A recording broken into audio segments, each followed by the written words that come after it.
What's up, everybody? Welcome. It is Cover Band Central. We are live Tuesday, March 26, 2024. I'm here today to do an interview with First to 11, the entire band, which I did not expect. I was just expecting Ryan and Audra, but we got the whole band here today.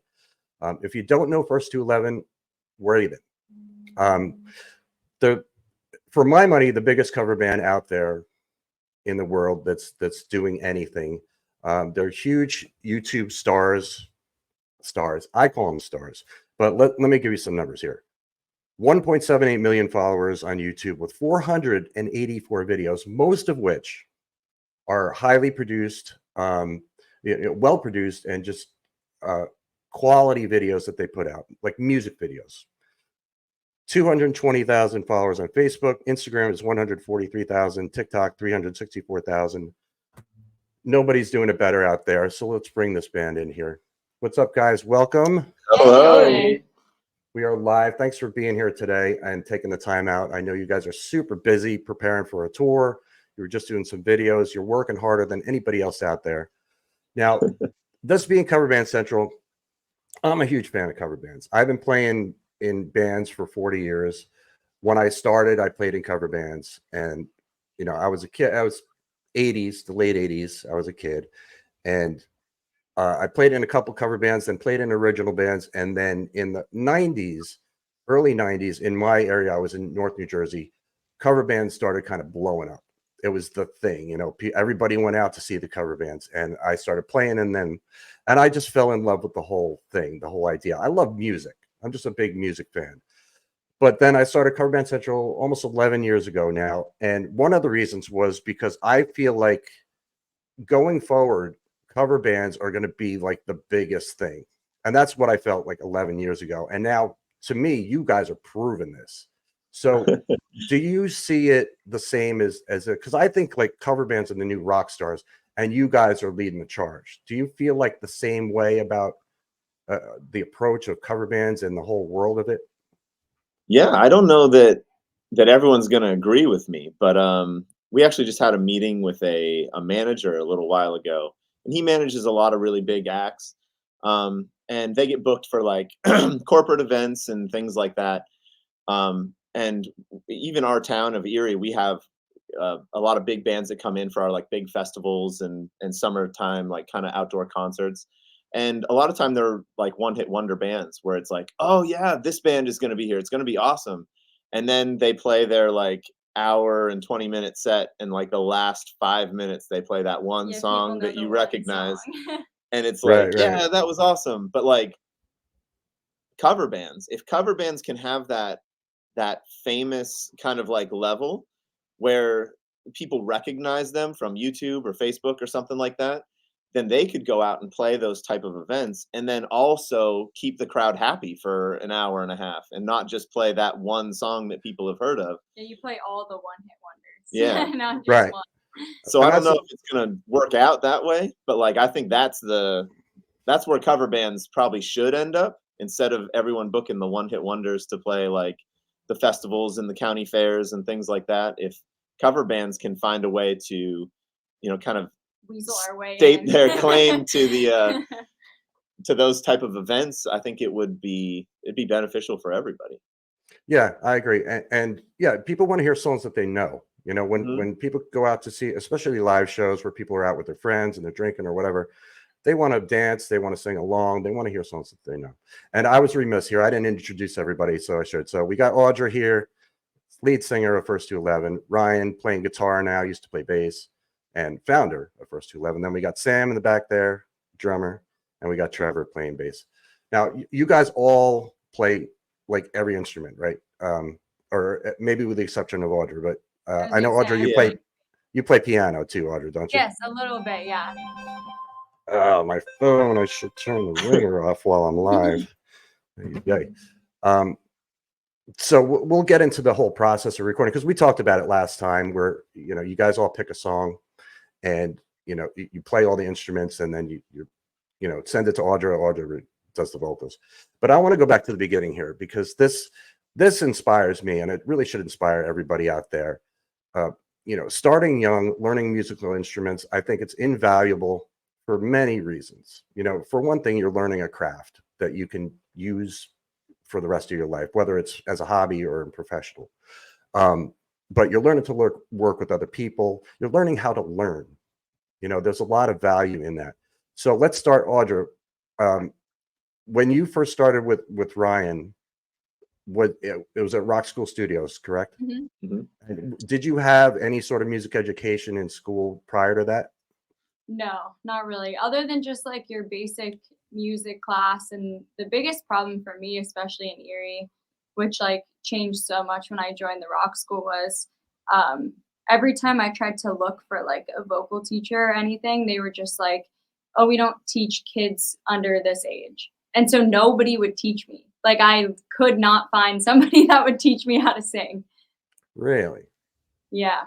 So did you have like the dream? Did you feel like, you know, as a little kid, you're like, I want to be a singer, you know? Oh yeah, absolutely. I did anything that I could do to sing. I was like 8 years old going to like bars and singing karaoke just because I wanted to go sing somewhere. Wow. Okay. So you had a supportive family, I would imagine, Oh, for this? absolutely. Yeah. Okay. Yeah.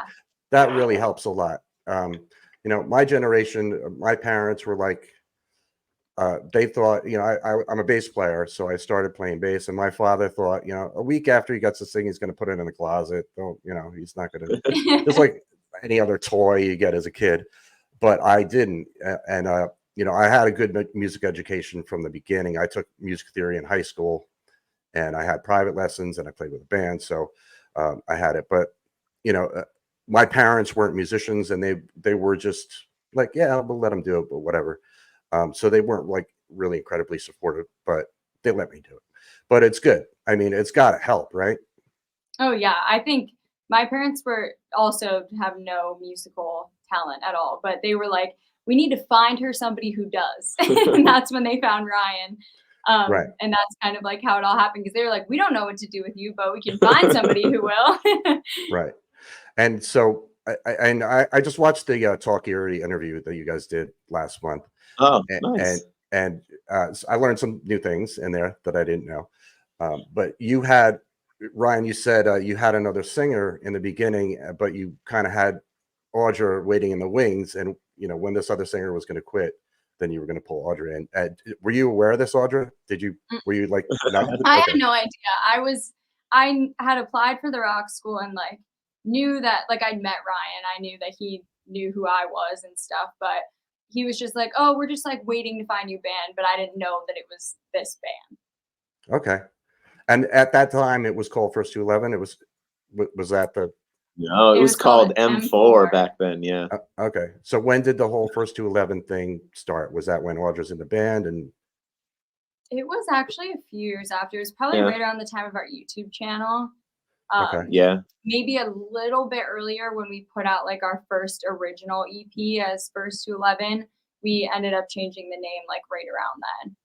yeah, it says on the YouTube 2009 was when your channel started, which is 15 years ago now. And you know, Yeah, I 'cause said, that was yeah, What? Really? yeah. that's what it says on if you go to your channel here. Yeah, it Wow. says, well, it says founded in 2009, so maybe that's the Okay. Yeah. Yeah. That Yeah. doesn't make sense because there definitely was like an There was an M4 M4 YouTube channel. YouTube There was a channel, separate one for a Okay, while. and there might even be some videos on there. There I'm not sure. definitely is. They're still so there. Yeah, I Our bet like Not Good Enough's on there. our Yeah. yeah, our two original All Eyes on songs are Us. on there, yeah. so any hardcore fans, you want to go and dig into that, you can find that. Well, Yeah. they've seen it. They know. And we'll never live it down. Right. So Sam, I'm a bass player and I love drummers. I especially love really good drummers. And anytime I see you in the videos, I'm like, I want to play with this guy, man. You rock solid. You look cool when you're playing. Is that your first instrument, or I know you play everything, but is that your main love? No. And by the way, thank you very much. I appreciate that. Yeah, But man. no, I started playing guitar when I was probably 7 years old, I think, at the old like the music shop that Ryan and Trevor actually used to work at. And I took lessons there for a while, and then I eventually, when I joined the rock school, started to take drum lessons because it turns out that a lot of bands there needed drummers. And then later throughout like my like early teenage years, I started to get into taking like vocal lessons and playing in jazz bands and learning other, I guess, like musical trades like production and whatever. But yeah, guitar was really the first love. Still kind of is, to be honest. Okay. Right on. And so Trevor, newest member of the band, but you've been around for a while, I hear. What was your role before you started playing bass with the band? Well, before, I guess kind of like I would help film. I taught at the studio. I guess I shot a lot of the earlier videos, I guess, like when we were in this room. Sweet for a Child of couple Mine and years. like the Metallica Yeah, ones. And, Really? Yeah.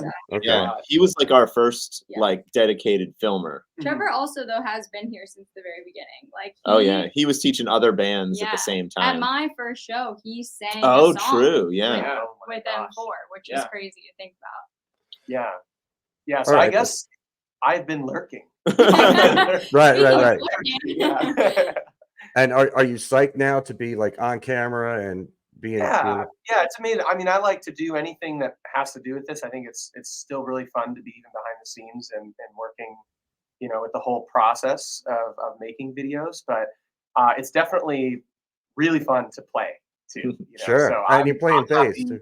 either way. Yeah, and yes, I'm a bass player. Bass is super fun, I can tell you Yes, from it experience. is. And I mean, talking about your videos, we got to talk about the videos. Like I said, 408, I think it was 84 videos on there. All well produced, good. Wow.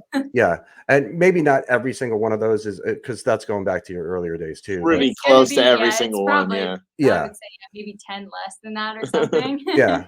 But there's nobody out there, original artist, cover band. There's nobody out there that has that kind of output with content.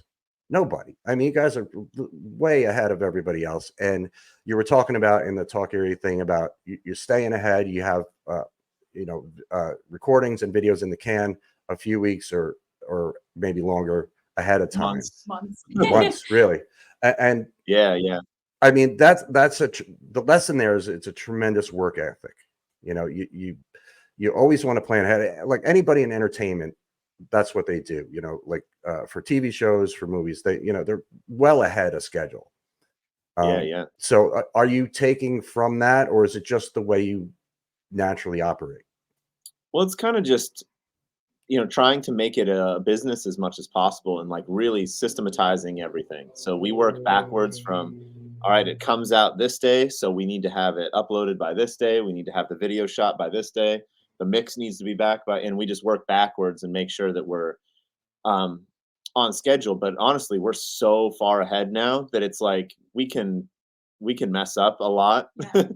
Except for like we some have to like slow down sometimes too, because we'll get so far ahead that we like forget about like things that are coming up, and we're Yeah. like, oh, Release. there's a new song coming out this day, maybe we should wait and put out a cover of this new song that just Yeah. came out, and then we can kind of adjust things. But that's like sometimes we get stuck in like the too far ahead phase, which is kind of where we are right now, actually.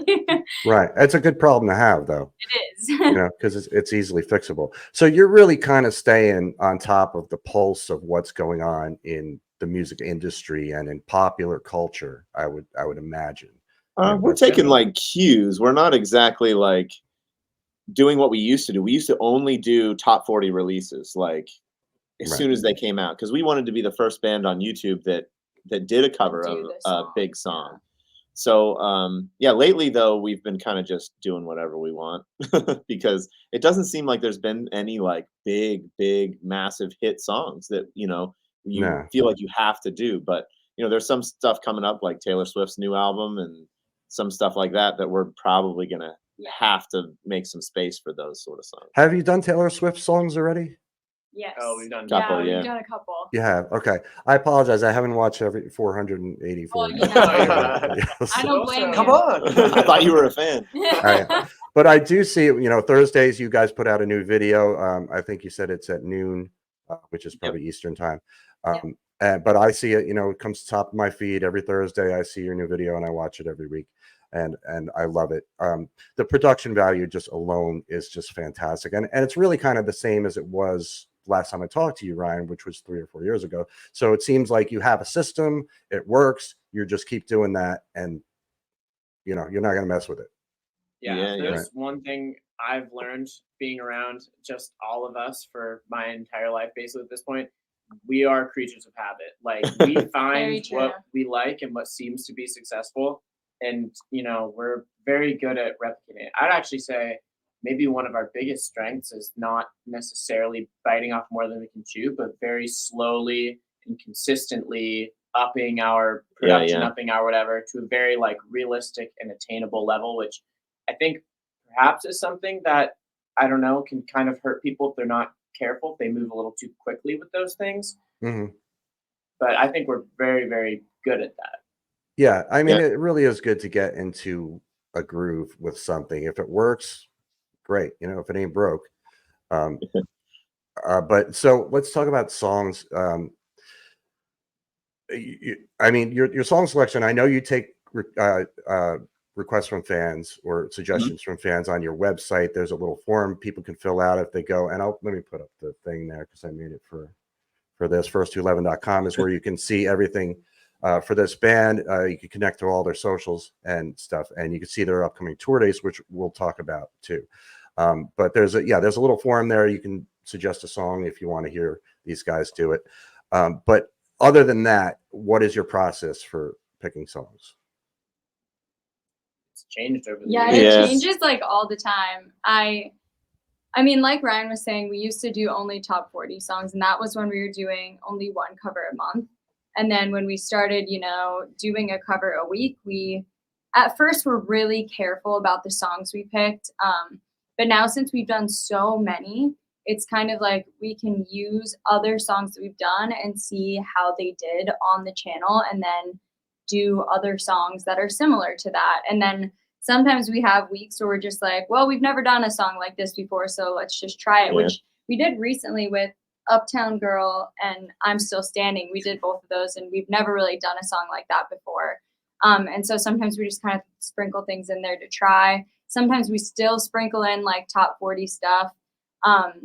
But a lot of the times we just base it off of how videos have done on our channel. Like obviously we know that Guns N' Roses is going to do really well on our channel. So every Sure. once in a while we'll throw in a Guns N' Roses song or something similar to them. And we've been doing really well with like Breaking Benjamin songs. So we're trying to like whittle our way through those and then kind of branch out and do some things that are similar to that sound and just kind of see what works. There are also two things that kind of come to mind in my brain. One is that we are very careful to not kind of like pigeonhole ourselves into one particular genre to try and cast a wide net, which might seem obvious. But the other thing that maybe is a little more subtle is that sometimes I notice we almost kind of parlay a run of covers in their popularity to kind of ramp up to certain events. If we like around fall and winter, we start doing 2 uploads a week. And sometimes we'll kind of strategically place like, hey, these songs, this one might take a slight dip, but we know generally speaking that this one might perform a little better. Yeah. So maybe it's better if we line it up right before this event that we have going on. That's so clever. I mean, you're not just picking songs. You're not just throwing them and see like what happens. You're actually thinking about it and what's going on in the world. And I mean, that's really very clever. But you mentioned Guns N' Roses. Sweet Child is now 61 million views on YouTube. And last time we spoke, Ryan, it was about half that, maybe a little less. Even. Really? Jeez. Yeah, that song is just a train. It never just stops. keeps Yeah. going. And believe me, I know, because I play in a cover band. You guys don't know, I play in a cover band in New Orleans on Bourbon Street. I play full time here, and we play songs, the popular songs. It's tourist trap music basically. So we're just playing music that everybody knows. So people are going to come in and buy drinks and dance and whatever. So Sweet Child, I've played that song maybe 2,000 times at this point. Honestly, I think that we probably have to, Yeah, which is right, crazy. Right. They've been playing it since like 2010 or 11 or something Yeah. like that. It was like one of the first 10 songs that they learned as a band. Wow. Okay. Yeah, because it's a mega popular song, and easily recognizable from that first guitar lick. Everybody knows it, and you know, I see people are walking down the street and we start the song and people come in, oh, I love this song. Yep. Just, you know, mindless thinking. But you mentioned Audra, I wanted to talk to you about this, and I work with a lot of male singers and female singers here in New Orleans. We generally have two singers at a time, and quite often it's a guy and a girl. But here, a lot of times the female singers will sing a song that was normally sung by a male singer, and you do that a lot. Like recently, songs I wrote down, like there was a Nickelback Rockstar. I'm Still Standing, which you mentioned, which I love that song, and I thought your voice sounded great on that Thank song. you. I wasn't, because I love that song. I heard it start. I was like, "Ooh, how's this going to sound with Audra singing?" And it was fantastic. So, and that's one of my favorite songs. You mentioned the Breaking Benjamin. So, how do you feel about it? Is it comfortable for you? Because it feels like to me that you're not changing keys. Like everything is, you know, when you're playing, it sounds to me like the original key. Yeah. So it is for you. Is it okay? Is it comfortable for you to sing in that range? You know, for male singers, and do you get any flack for it from other people? Because I know in CBC there's the purists who like, you know, it should be sung by a guy if it's a guy's song. But how does it? I think that we used to a lot, but I think it's so much different now. Like, it's crazy to think that when we started on YouTube, which was 2016, I was, 15 years old. So when I was singing those type of songs when I was younger, my voice hadn't even like matured to what it was like, what it sounds like now. So I'm like, we used to get those comments where it's like, oh, this is made for a male vocalist. Like a girl can't sing this song. But I feel like now we've been doing covers for so long and my voice has matured so much since the beginning of our YouTube channel. And now I kind of like can think of what people are going to say in the comments before I'm even like recording the song. And if there's a part that I'm like, I know people are going to talk about this, then I'm just like, okay, well, let's figure out a way to do it so that I know it's going to sound good and I know people aren't going to say anything. And I think it is just so much more comfortable for me now to do pretty much any song. And I think Sam touched on it earlier, but when we started our channel, we never really picked a genre of music that we were going to cover. We've done everything. Right. And so I've just learned so much since the beginning of our channel, covering so many different songs, so many different genres, just all kinds of stuff, that it's helped me so much. And I just, feel so much more comfortable doing it now. Do you pay attention to the comments and the feedback, or do you just ignore it? Does it? No. Don't pay attention. Yeah. The only time I'd ever pay attention is if like one of you guys was like, hey, you probably should do this different. I'd be like, okay, I will. But if somebody in the comments is like, she didn't sing this exactly the same, I'm like, don't care. You never really read the comments. Even from the beginning, you didn't really read them. No. That's I used smart. to religiously, an hour after the video came out, I would read everything. Yeah, I'm more like you, Ryan. Like if I do something, I'll definitely go back and say, ooh, what are people saying? And then if somebody says something hurtful, I get like bummed about it for a half an hour. And but so it's I know what you mean. I'm definitely way more critical of myself than even the comments. Like if I listen back to old covers we did, especially around this time when we're like getting ready for tour and learning songs, and I have to listen to myself like singing these old covers, I'm like, oh, I could have done this so much better. I could do this so much better now. And I think I'm more, it's more like self-criticism than I think anybody else could say anything to me. Right. Yeah. I mean, I do the same thing. And I could have 100 people saying, wow, that was great. And then one person being like, wah, and then that's the one I focus on. Yeah.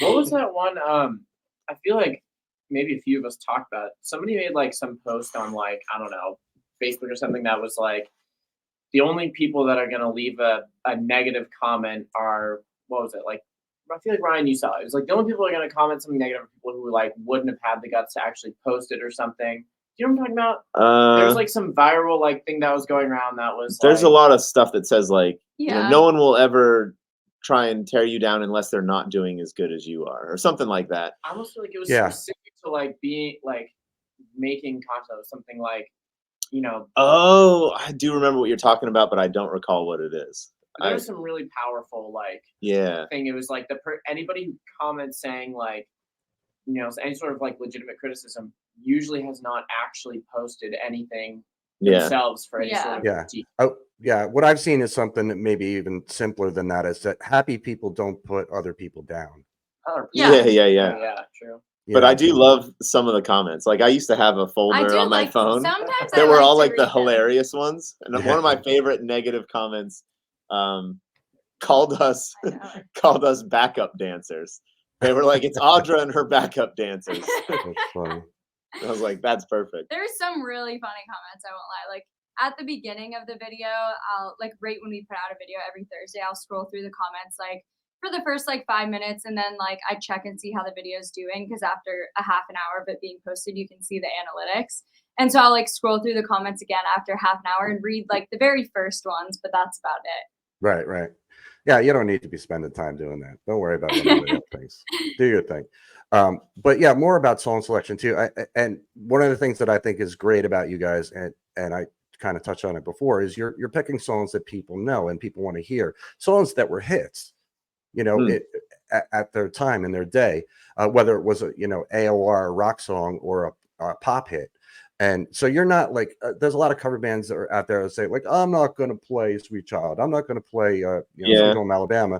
Yeah. We're going to play the B-sides, we're going to play that. And you know what, you're playing to 5 people in the bar or whatever. And I get it. I don't have any disrespect for that. If that's what you want to do and that's your thing, that makes you happy, that's cool. But don't put down people who are actually playing songs that are popular, because that's what people want to hear. And it's different playing in a live situation than it is doing the YouTube stuff.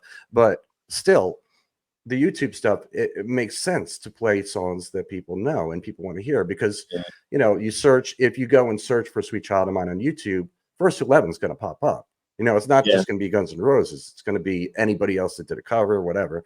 So I'm sure you're getting traffic that way on YouTube, I would imagine, anyway. Yeah, I think we're actually the second, like it's the main Guns N' Roses video, and then we are the second most popular version of that song. Right.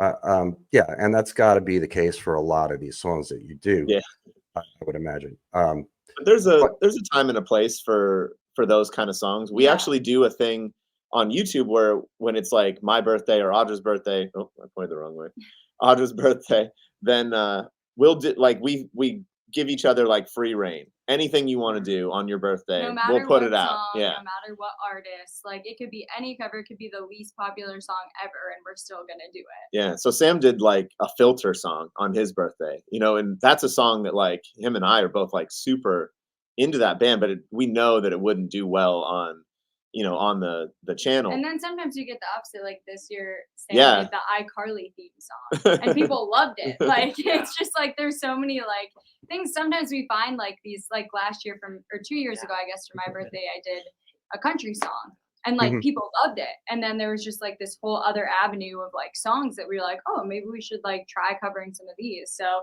it's definitely like a little tester moment for some things. But you can do it live too. Like there are times, like I always like to schedule our set lists where like the first set, I keep pointing the wrong way. The first set is like the impressive songs. They might not be the biggest songs ever, but they're like, okay, these guys can play, or she can sing, or kind of the stuff that like when everyone is sober still, they kind of like remember what you've done in that first set. Yeah, they pay attention a lot more. And then the second set is like the hits, and then the third set is like, if you can't sing along to the song in the third set, you shouldn't be putting it there. Yeah, agreed. That's the drunken set. Yes. Yeah. That's the I want to dance with somebody set. Yep. That's what There you go. So one song that I was thinking, like, these guys must have done it, so I went and searched for it, and I don't know why the heck you haven't done this yet, but to me, it is the single #1 most popular cover band song, and you're probably going to know what it is. I'm going to guess it's Don't Stop Believing. Yes, sir. Don't Stop Believing. So what's the holdup, guys? What are we doing? We have a plan. I actually I did a cover of that, like as a feature with somebody a while ago. And I think it's actually when we first thought about doing that song, like for our channel. And then we were like, well, we can't do it right now because I just sang it on somebody else's channel. So we were like, we're going to have to wait a little bit. And then we just never did it again. We just got to save some. You know what I mean? Like, I don't know how much longer we plan on doing it, but we've got to save some good songs for a couple years from now, Yeah, but that's certainly one that's going to get views. If you do that, Oh, yeah, that's for yeah. sure. I mean, that's yeah. I feel like that's our emergency break glass song. That's Like yeah, if our anything channel ever is goes about to wrong, like fail, this is the yeah, one. that's the one we got to do That right or then. we are like remastered Sweet Child of Mine. And we just do it Right. again. So the Sweet Child video, it's great, and Ryan and I talked about that three years ago or so, and it's outdoors picnic vibe, and then it goes day to night, and there's the fireworks and blah blah blah, and it's really fantastic. You do there's the one Breaking Benjamin song, So Cold. You guys did it outside. It's in like the fall. There's the trees, and a really cool vibe. Like you guys are all dressed in black. You look like rock stars, and it really fits the song. So what makes you guys choose, like, instead of being in the studio for this song, we're going to go out and do something else? I always just try and think of, like, I can't take credit for all the videos, but like I usually try and just think of like where my brain pictures this to be. You know what I mean? And with Sweet Child of Mine, I told the story before, but it was like the Memorial Day 500 was like this countdown that my local radio station would do. And it was always like, it was just nonstop songs, 500 to 1, and that song was always, the Sweet Child was always like number 1, 2, or 3 in that countdown. So it always made me think of like that picnic or sort of outside sort of thing. And yeah, the Breaking Benjamin things, they just sound like fall to me. Yeah. When I hear those songs, I just pictured it, with the leaves or with dead trees or, just looking like that kind of vibe. And then some stuff we just like, hit me with your best shot and we're like laser tag. And then, we just kind Sometimes of, we just want to have fun. yeah, we just like Hey, there find you go. things that we want to goof around and play with. But I And think it helps because a lot of the time, some of the trouble that we see when we're like talking about our channel is like we wish that people could see more of like our personality on our YouTube channel and not just on our Patreon. So it's like, what if we did these like fun videos and instead of like playing the song the whole time, it's just us like racing go-karts or playing laser tag, and you can like actually see what it's like to like be in this band instead of just like in the studio doing Yeah. what we always do. Right. I mean, the whole thing's got to be fun for you, like everything you guys are doing. But that's important. So if you're out there having fun, people are going to watch it. They're going to have fun too. And you talked about, Ryan, too, a few years ago about some artists coming to you guys and saying, "Hey, can you cover this song because we got this new album out?" Do you still have things like that happening? No, it hasn't really happened recently. But yeah, that happened quite a few times. Universal or Warner or someone would get a hold of us and say like, "Hey, we've got this new, album coming out from this artist. Like, can you do a cover to kind of boost the viewership of?" Because some of the songs, like, it's sad to hear, but like, a band will come out with a new song and they'll make a great YouTube video and it'll get like 100,000 views. And most of our videos are guaranteed to get 100,000 views. So if we cover it and they do it and combined, we're just pushing it a little bit further along than it probably would have got entirely on its own. So yeah, I understand why they were doing it. I don't know why it's not happening as much anymore. I think more it's like video game. Yeah, that is it's like happening. a new Yeah. thing that's Well, like taken over the cover band world. I think it's that, and I think that they're just putting all of that budget that they would have put for YouTube band into like TikTok stuff. Yeah. Yeah, that's true. Right.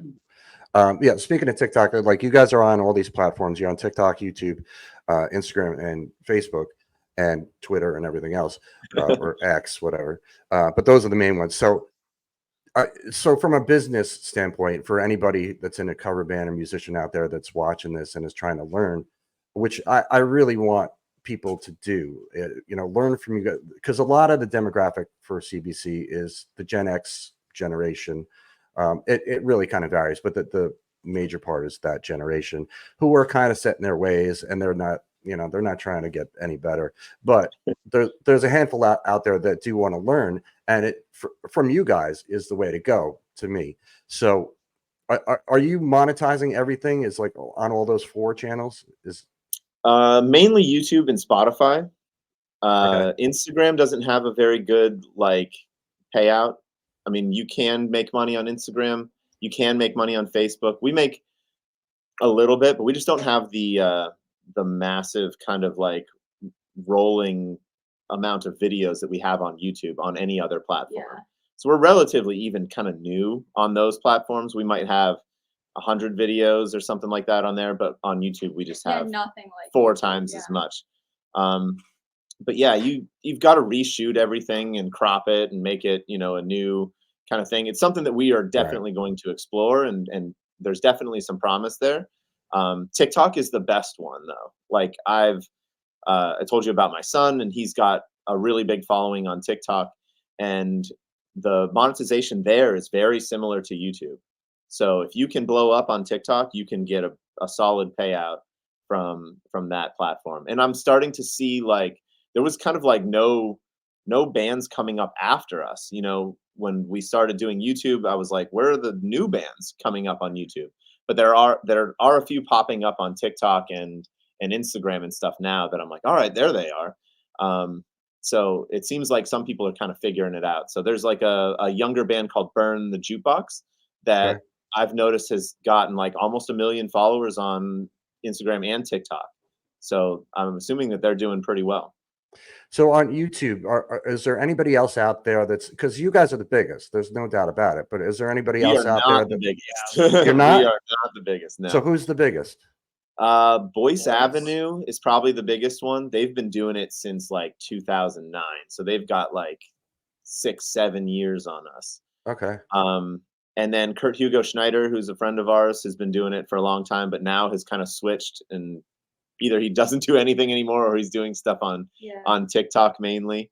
And so there's some OG people that like have From like been the beginning of Yeah. YouTube, yeah. And then Our Last Night too is another big band. Yep. I'm not sure if they're still doing stuff on YouTube or not, but Yeah, I feel like a lot of people who were really big at the beginning of YouTube don't do like a ton of stuff anymore now, mostly just because they don't need to. Yeah, They were like the 'cause they're first millionaires. ones to do it. Yeah. But I mean, maybe it's the algorithm thing because I follow you guys. To me, it's you're the biggest. But you said like maybe those bands aren't putting out new material, but you guys are. Yeah, I mean, most of them have kind of stopped except for Boyce Avenue. I'm pretty sure they're Boyce still Avenue very still puts active. out, I'll have to check them out too. But they're more like acoustic. Yeah. Are there any other bands that you know of that are similar to what you're doing? Like I know there's a IMY2. That's one that I follow. Yep. And They're in they're Nashville. female fronted vocal. They do kind of similar to what you do, but they're not churning out a video every week. They do, once in a while. And is there anybody else out there that's like? Yeah, Halocene is in Nashville as well. We've done a bunch of stuff with them, but I think that they're probably closer to a month between videos. Yeah, they don't do as many. They used to do videos once a week, but not anymore. They make fun of us all the time. They're like, "Why are you still like, like, grinding it out of a video a week?" Why not? Because you can. All right. I mean, there's so much still to talk to you guys about, but the tour coming up, you're starting April 10th in Pennsylvania, I think, in Philly, and then going for a couple of weeks. I'm sure you're super excited. And this isn't the first tour you've done. You've gone out a couple times before, but I think Audra said in the other interview that this is probably the biggest one, or maybe the longest one. Yeah, it's the longest for sure. Yeah. So lots to dig into here, but let me just let people know, first211.com. You can go there and check out the tour dates. If you want to go see them live, you can get all the information there on the website.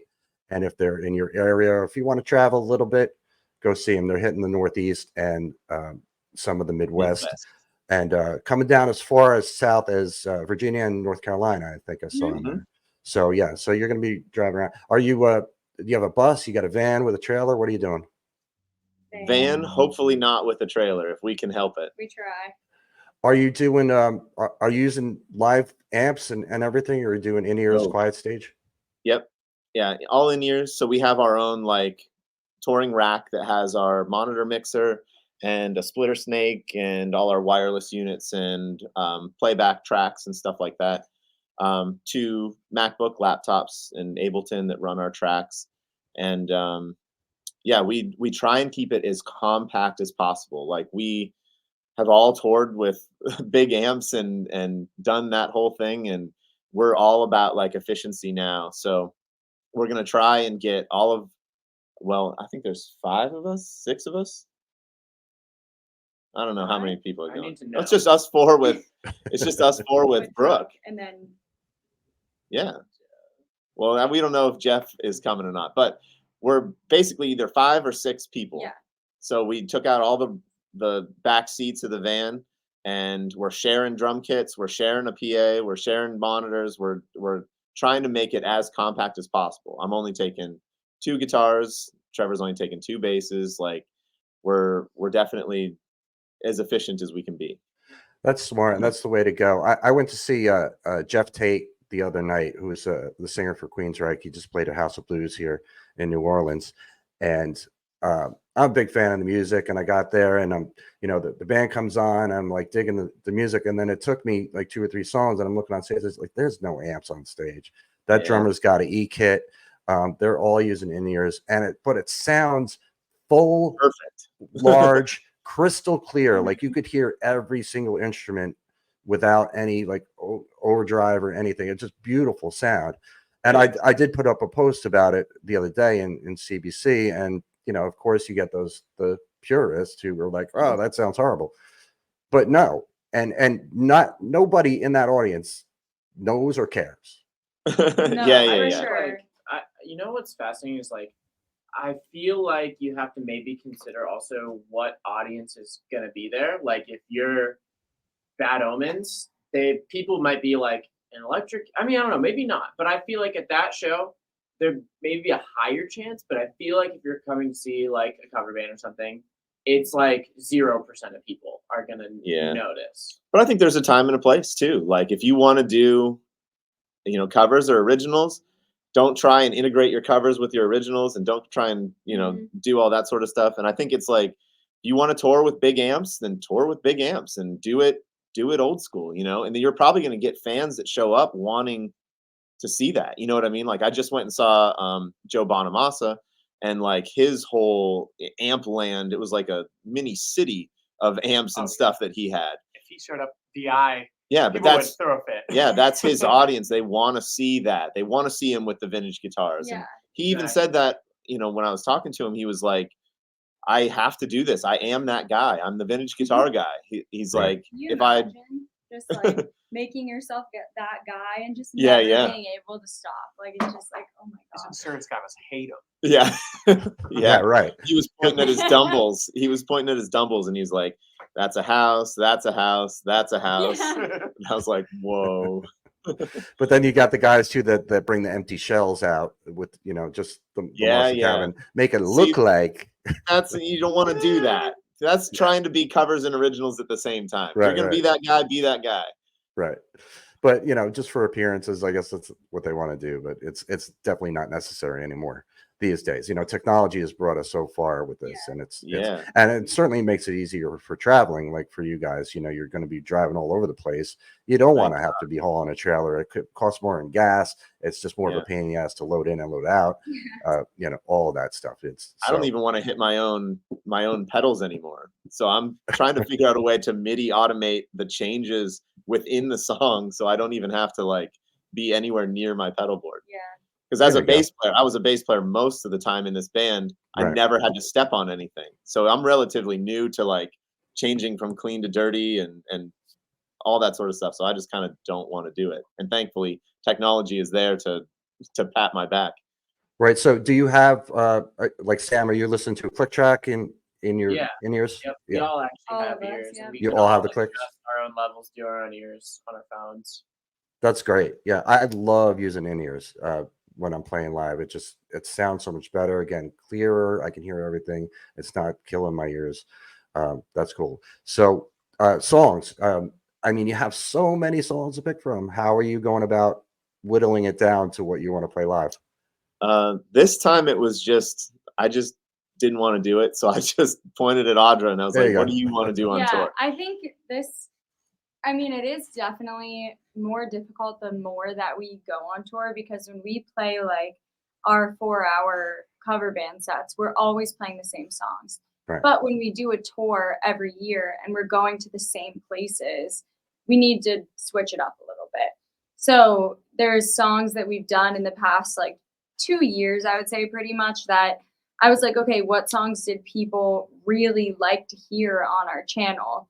And like put some of those in there. And then we kept some of the songs that people really liked from the last tour, or some that we really like to play, and put those in there as well. And just kind of did a mix of like new songs that have done well on TikTok, on YouTube, whatever, and then songs that we played on the last tour that people just love to hear. So that was kind of what we did for this one. There's some OG stuff in there too. Yeah, Yeah. and yeah, that's true. We're playing some really old stuff that we haven't played in a long time. Are you going to have like this all filmed and released somehow on on YouTube or anything? Last year we had, well, 2 camera people with us. So Trevor and Zach were, I did it again. Trevor and Zach were filming for us. So we put out 2 videos at the end of the tour that were shot on tour. So we're going to do kind of the same thing.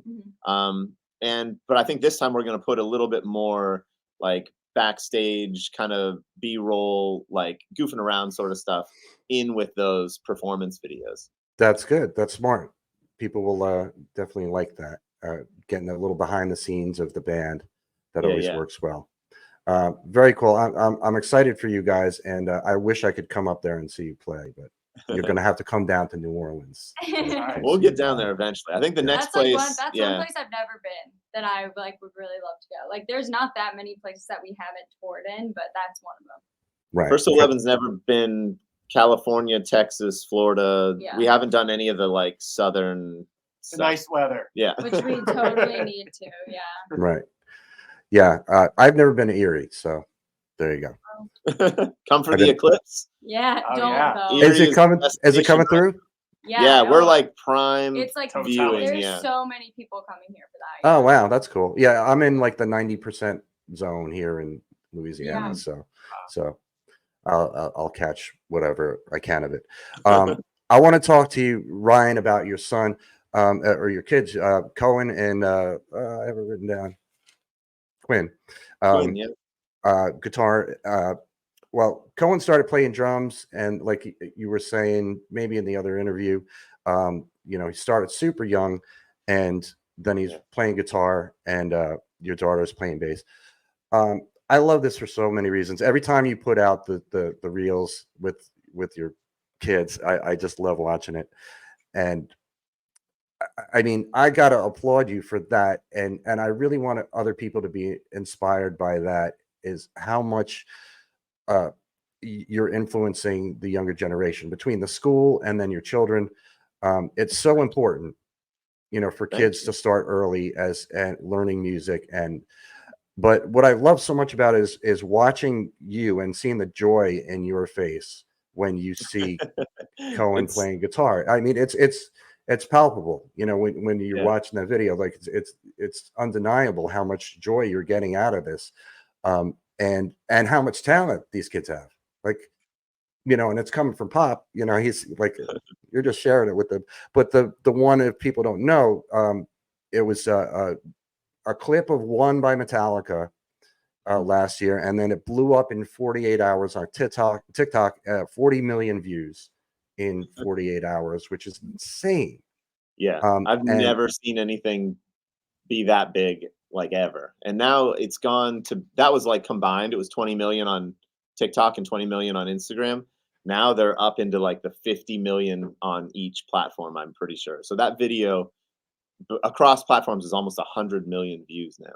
Yeah, I mean, that's like TikTok and Reels. That's the gift that keeps on giving too, because anybody knows that you scroll through that, you see the same one over and over again. So, and if you liked it the first time, you're going to watch it again, and you're going to watch it again.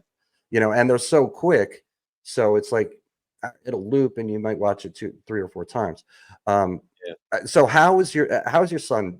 Is he loving this, or like, because I know he has a huge following now, and he's becoming a star at 7 years old.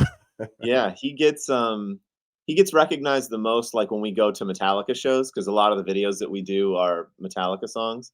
So sometimes when he's in the crowd, people are like, "Oh, it's that kid from Instagram." And I was just in Florida, and like there were some people that were like, "Oh, your son plays? Is he that kid on Instagram?" Like they all knew who he was. So yeah, he definitely gets a little like perking his step, but he's also still 7 years old, and he's really Right. like awkward. Like sometimes when people like come up and they're like, "Hey, it's that kid from Instagram," and he just looks at him like,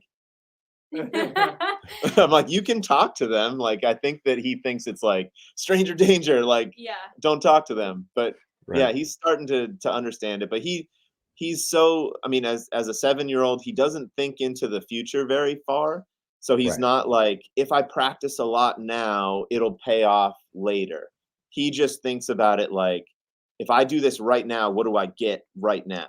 So he's like, in order to keep him motivated, it's like a full-time job for me to be like, all right, bud, we can go to Texas Roadhouse if you learn this song, or because he Yeah. loves steak and he loves Who Roblox. doesn't? So I buy him like Roblox gift cards, and but then sometimes like he'll find a song and he'll just love it. Like he just discovered Linkin Park and he's like, let's listen to more Linkin Park. I'm gonna learn more Linkin Park songs. So he does, like, he gets on a thing and he just goes and he learns stuff faster than I ever could. Like he was just playing Numb, like it's a song that we haven't really gone into and learn it. And he was just showing it to me the other day. He's like, I learned how to play this one. And I was like, holy cow, that's like perfect. You figured the whole song out. And he did it on drums and guitar too. Yeah, you mentioned, I heard you say that he has perfect pitch, so he's learning by ear and Yeah. I mean, I don't know. Sam has perfect pitch. Dang it. Sam has perfect pitch as well. Um, yeah. and I guess like there's like a lot of qualifications to it. I don't like push him into it because I don't want to like overdo it, with the music theory, or kind of get him into something he's not interested in. But he can definitely hear a song, and then like 2 hours later, I can be like, "What note did that song start on?" And he'll just be like, and he recognizes like E, A, D, G, B, like the notes of the guitar. But if I ask him like if there's like an F sharp in there, he'll be like, it's an F, but it's like a little bit higher. Like he doesn't know like to call it F sharp yet. There you go. So, as a result of the one thing on Instagram, and then you met Metallica, or at least Lars and Yeah, Robert. we Right? met Lars and Rob and James. Like we got to meet James's guitar tech, Chad. Like he saw him. We were doing like a stage tour, and Chad was like, "Come here," and we went down, and he put James's Flying V on Cohen, so he got to like wear James's guitar, and James came over, gave him some fist bumps, gave him some picks, and Lars gave him a drumstick, and it was really really cool. So through these videos, I mean, it's not like people are calling us and asking us to like come and go see the Metallica shows. We're buying tickets and just going to them. Right. But when we're there, people are like, "Hey, it's that kid!" Like, and he gets treated like royalty. He's got a whole stack of like Metallica picks, like all from every roadie Cohen and has every so many Metallica picks that like he played a show with one yeah. and then he gave it Gave to it. me. He was like, "Here, do you want my pick?" And I was like, "I would love your pick, Cohen." Yeah, That's he's great. gotten to do some really cool stuff, like all the Metallica stuff. He did a song with Pauly Shore on Instagram, and then we just went and met Joe Bonamassa when he was playing in Youngstown. So we've gone all over the place thanks That's to so Cohen. cool. You guys, I'm telling you, you guys are the rock stars. You're the new rock stars are cover bands, and I say this once in a while to people, and they just give me this blank stare, like, "What the hell are you talking about?" But all these artists that we grew up with, especially I grew up with, are older now, and they're passing away, and eventually 10, 20, 30 years down the road, they're going to be gone. But this music will live Yeah. on, as it always has, and we're only the rock era, we're maybe like 70, 75 years in the rock era, which isn't really a long time in the grand scheme of things. But a good song is a good song. It's always going to be a good song, and people are always going to want to hear it performed live, for one, but definitely different interpretations of it. So that's why I feel like a band like First to 11 is like one of the biggest bands in the world, or at least could be. But you're definitely one of the biggest bands on the internet. But because you're carrying the torch of this, you're celebrating the music, and you're a younger generation. You're celebrating this music from times that when older folks grew up, and that's going to continue. it always has historically continued where Yeah. music is always celebrated. So I really applaud you guys for the hard work you put in. The dedication you're putting Thank into this. It's just incredible. Nobody does this besides you guys. Like works this hard and puts out this amount of quality material. You're putting care into it, you're putting love into it, and that makes the difference. The I don't know. I could just gush on and on about it, but I'm not That's gonna. kind of like our thing is just, stay together, like it might not happen within the first year. It might not happen within the second year, but like those third, fourth, fifth years, things start to get going. And like, if you can just keep it together. And that's what we do at the school too, is like, School of Rock, they'll put together bands and they'll be like, all right, here's your band for the Beatles performance. And then you get a whole group of kids for your next performance. But I was always like, no, let's keep these kids together so that they can build upon what they've already done. And that's exactly why this band has managed to keep going, is because even when members quit or leave or go to college or whatever, like we just keep going. And we've got friends and we've got people from other bands that can come in and fill those places. And it's important to have like a big community so that when someone does leave, you're not just like, all right, well, what do we do now? So when Sure. someone leaves or goes to college, Sam can play guitar, he can play drums, we plug Right. him in, and then Trevor comes over, I move over to guitar, like, and Audra wasn't even the original singer, we just kept going. And eventually you find the group of people that are, going to be in it for the long haul. And yeah, you can really make some progress, but you got to stay together. You got to keep going. Yeah, that's a good point, and that's great to have that community of people, in a place like Erie. We have that in New Orleans, really, on Bourbon Street. Anyway, the musicians that play there, we all know each other, and we all kind of bounce around from band to band, or we'll just go and sit in with the band for a song or two. And I've played probably with at least 50 different musicians on Bourbon Street. And it's a really cool thing. As big as New Orleans is as a city, that whole musical community is really very tight knit there on Bourbon Street. We all know each other and we all support each other too, and Yeah, which is that's kind of important too. rare, and it's really nice. Do you have like you're doing so much, and I want to talk about just briefly. I know I don't want to keep you guys all day, but I know you have your Monochrome Studios, and you're doing virtual lessons through that. And I saw that the video that Sam did, the kind of intro video. Just touch on that for a minute. Like, what's that? How did that come about, and what are you doing with it?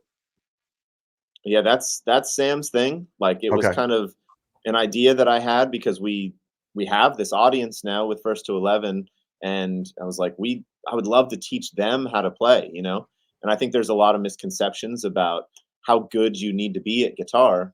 So we developed this course that was going to be, it has an endpoint, that you start learning guitar, and at this point, when you're done with it, you're proficient, you're confident, you're ready to go. You can play in a band, you can learn songs, you can make covers, whatever you want to do. And instead of trying to like take people from zero to like shred guitar master, like let's just compact it a little bit more and make it as efficient as possible. Basically, the best parts of in-person lessons and online learning. So yeah, Sam's done so much work to get this thing out, and it's ready to go. And we've got lots of people signed up, and we're gonna see if this is the new, cool, more efficient way to learn guitar. Yeah, that's great. And I think I think it'll work. Just keep plugging away at it, and it's great that you're kind of trying different things, and not just sticking to this is what we do and that's it. I want to do more stuff. But do you have any sort of big aspirations? Any of you guys, you could say individually or as a group, any like major goals that you want to achieve, or do you want to just keep doing it status quo? This is working. This is all I want to do for the rest of my life. Audra, what do you think? Me Audra, personally, it always is like different for me depending on the day, and I think that's what's so nice about what we do is you really can do anything. So like when we're doing our original band Concrete Castles, we get to write and we get to tour as an original band, but then like when we're done with that, I'm like, man, I can't wait to come home and do covers. And so it's just kind of like when you do this, there's so many avenues that you can pursue, and I think it's nice to be able to do all of them. And you never have to be like, well, I'm just going to do this. I'm going to stick with this and that's it. It's like, Right. no, you kind of can do all of this simultaneously. And I can, teach a lesson and write a song and record a cover and film videos for my YouTube channel. And you can just do everything at the same time. And I Right. think that's the coolest thing. And then if one of the avenues takes off, then there you go. And that's kind of like what we're doing with First to 11 right now. So there's no, like, when I was a kid, the big dream was, I want to play Madison Square Garden. There's no big dreams like that. Or you want to be think so. I think it's just changed so much that it's just like the dream was to get to do this and we're doing it. So it's like, Yeah. what else do you need? Like, right. there isn't That's anything. so awesome. You're living the dream, literally. That's great. Anybody else? Sam, Trevor, you got any big musical goals or anything that you're? Yeah, I mean, I think it is important to say that, like, I always give the example that, like, one time when Concrete Castles was playing, we played, like, the Will Turn, and my parents were like, we're so proud of you, this is amazing, and I was like, just letting you know, like, I am obviously grateful, but we just made, like, $500 playing that show. I won't get any of that, but what I didn't do any work for this week just made me, like, paid my rent, potentially. So I only mention that to say that I would like, my big aspiration is to have something like First to 11 in my life forever. That's maybe not the obvious, like, living the rock star dream on the outside thing, but is like provides a comfortable living. And I will also just kind of shout out that it's always been nice having Ryan around to look out and be like, we're not going to maybe make you guys the crazy touring, whatever, playing MSG band, but like, I will give you hopefully something that not a lot of other mentors, teachers, whatever can, which is some sort of stability. So which not a lot of musicians do, Yeah. like, period. So as bizarre as it might seem to say that my aspirations are to have, like, seemingly this mundane thing, I would obviously love to be a full-time producer, artist, original, whatever. It'd be great. But I honestly aspire to just never really have to worry while I do whatever I'm doing. That's a good goal. Too many people worry too much. Yeah. So you're doing something you love. Then, and Trevor, how about you? You feel like you're happy in the situation you're in now, and it's all good? Absolutely. I'm very. I think from even being on, the other side of things, and now I'm like in it. I think I have just a really like appreciation of where I'm at. I want to like do my absolute best at everything I do, and I think that I'm.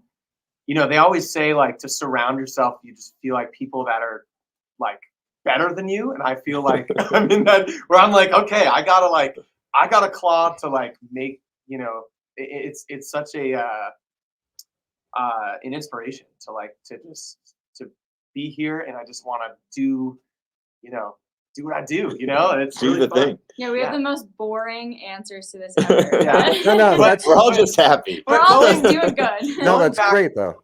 to what you said about how cover bands, you see that as the future, and honestly, I've always kind of felt a little flack from so many people, like, oh, but it's a cover band. You're a cover band, and it's like I've always had such a crazy appreciation for music and band. I mean, me and Sam, we talk about songs, how they were made, why they were made, all these little details about things that are now cultural touchstones of all these songs. And it's like, it's so cool for you to say that, like, yeah, it's like we can be kind of like the carry on the torch for these. Yeah. And Yeah, it's like, absolutely. right, that is like a really cool thing to do. And it's a cool thing to be a part of. And we're blessed to have such a big reach. And Yeah. I'm like stoked on it. Like I think it's so fun to be part of it. And to have some stability as well is crazy. That's Way true. more than I could ever ask for. Yeah, like in my 30s. To be like, right. I never thought I'd still be able to play music and like, afford rent. So I'm really happy about it. That's excellent. Yeah.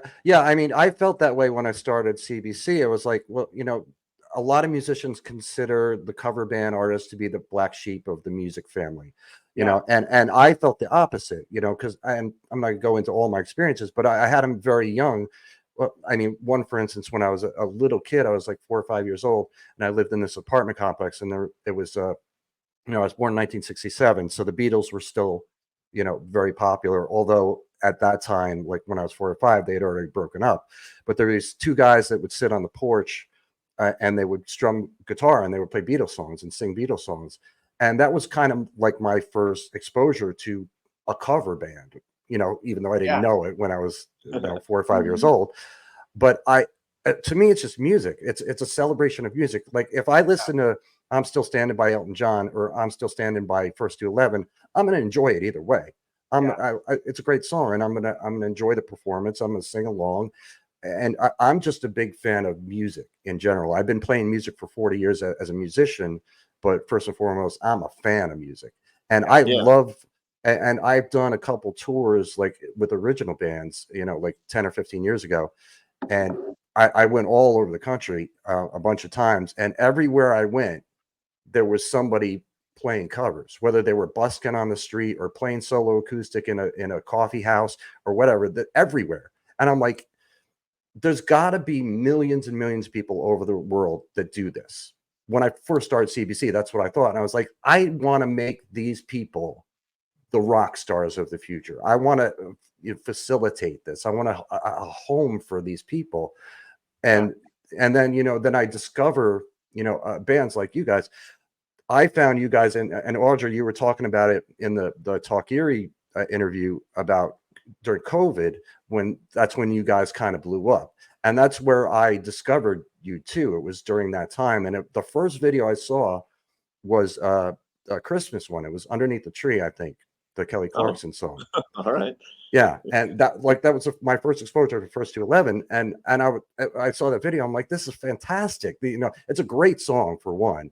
And Kelly Clarkson is an amazing singer, you know, too. And then Audra did a great job on that. And then the setting was great with the tree and the lights and outdoors and all that. And that's when I think, Ryan, we first started talking to each other. And then we did the interview. But I don't even know where I was going with this point. But I mean, it's just, you know, it's a celebration of music. I love that you celebrate the holidays every year. You do the Halloween songs, you do the Christmas songs. I love that you do that. It's just staying on, you know, in the social consciousness, you know, whatever's going on in the world, you know, it's everybody celebrates these things, and you guys do it too. So, I mean, to me, nobody does it around. Yeah. And so I got to mention this too, because this is really interesting. You're doing the tour again. Anybody, let me put it up again here, first211.com. Make sure you go to the website, check out the tour dates. You can get tickets, get information. But you're doing this really cool thing called you're doing a fan retreat. And I printed it out here so I can read it. May 30th to June 3rd, and it's in Erie. And it includes a trip to the Rock and Roll Hall of Fame with you guys, Daytona Beach 2000 show. I don't know what that means, but a First to 11 show, Brooke Surgeon acoustic show, who's opening for you guys, by the way, on the tour coming up. And you can be included in a music video too if you want to be a part of this. You get transportation to and from the airport, hotel room, t-shirt, or poster. You got to fill out an application to be part of this, but you can get this information too on the band's website. Any other cool things going on with this retreat? You're not going to sit everybody in a tent and do psychedelics or anything, right? Like, no, we're not going to get our Jared Leto on with our fans, right? No, it's just, people see this sort of stuff that we do online, and they're like, "What's the diner like that you guys go to all the time? You know, where did you guys shoot Sweet Child of Mine?" You know, they have interest in like our little city, you know, and we don't hide the fact that we're from a relatively small town. And I think it's just kind of a destination, you know, like my favorite movie as a kid was like a Disney Channel rollerblading movie. But like if someone was like, I'm going to take you to all the places that they filmed like this show or this movie, I'd be there in a second, you know. And there's some people that look to us like that. Like we got them into playing guitar, or maybe, you know, we're their favorite band. And, you know, for us to just take them around Erie and show them where everything is, give them some exclusive kind of behind the scenes looks at what we do and an experience that they can't get anywhere else. Yeah, that's kind of the whole idea. That's great. I love it. And you're doing the tour, and then you have some other dates following it. What else this year? Anything that we can all look forward to? We've got some stuff in the summer. Like we're going to is it like a Baltimore area? We're doing like this fireworks show. Oh yeah. so we're playing this thing called Pyro Jam, where it's like the best fireworks like displays in the country, and we're gonna play at that. Another You should film Sweet Child of Mine festival with Yeah, we've got some more festivals. David and Michael Frank, who's another Oh, yeah. cover artist also. Right on. And then just do shows in Erie. yeah, some corporate things, and just doing everything we possibly can. do you feel like you want to play more live shows going forward, or do you want to just stick to more of the studio stuff, or do you want to just keep the mix of what you're doing? I don't know. I mean, the live stuff it can be very lucrative, like as long as you command the price that you feel like it's worth it to you, then yeah, playing shows is a quick way to, not put a lot of extra effort into something. Just go play your set and get your payout and be on your way, which is very, very nice. But touring is like where we get to meet our fans, like that's way more exciting there. But then sometimes I just want to be at home, with the kids, and not, constantly be worrying about where I am, or, that sort of stuff, and just do my normal day-to-day job where I record songs and make videos. And so it's, again, it's just let's do all of it. When we're sick of doing one thing, we can kind of pull back and do something else. And when we're sick of that, we can go back to the first thing. So being very flexible and keeping our eggs in multiple baskets, I think, is a nice, safe way to make sure that we can continue on too. So this is your job for all four of you, right? Yeah. This is it. You're working as 6 musicians, years, yeah, for a living, which is just fantastic. And it's a note for you kids out there that you can make a living playing music. Oh, for sure, it is possible. Yeah, when I was a kid, nobody told me that. Career day, that wasn't a thing. Like, you didn't have a musician table to go to talk to somebody. There was people that told us you just flat out couldn't do it. Oh yeah, that's definitely what I got. Make a living playing music. Yeah, I got that from everybody, and I was like, you know what? I'm gonna figure it out. And it took me a long time, but I figured it out. So it's not even really like we do it the most, the best way. We definitely ran into some roadblocks and didn't do things perfectly, but we still ended up here. So, but I'm sure someone out there can do a better job than we can. I don't know about that, but you have to hit roadblocks. You have to have challenges. I mean, it's an important part of the growth process for anything. Nobody does anything where it's just absolutely smooth, perfect, no mistakes, no problems. That never happens in life with anything. So, you learn to look forward to those challenges and those roadblocks and say, how is this going to make me grow? How is this going to make me change? How is this going to make me change my perspective on this or something? You're going to learn from it. You're going to grow. It's an essential part. It's an undeniably important part of anything. So, and that's the problem. That's the biggest challenge for people is they quit. They give up when they find a roadblock, when they find a challenge that they can't overcome, and they don't stick it out. And that's what too many people do. So that's the lesson. Don't quit. You just keep going. There's no magic pill. Just keep going. No magic pill at all. For sure.